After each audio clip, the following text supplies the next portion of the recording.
আসসালামু আলাইকুম ওয়া রাহমাতুল্লাহি ওয়া বারাকাতুহু।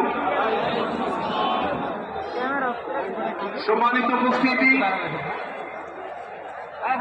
বাংলাদেশের সর্বস্তরের সকল দল মত, চিন্তা, দর্শন, সকল মত এবং পথে সকল মিছিলের মোহনা মিশে গেছে আজকের এই মহা গণজমায়েতে। সম্মানিত উপস্থিতি, আপনারা যারা দূর দূরান্তে অবস্থান করছেন, আপনারা প্রত্যেককে আমরা বিনীতভাবে সহনশীল আচরণ করবার জন্য বিনীতভাবে অনুরোধ করছি। অনুগ্রহ করে সবাই শান্ত হন।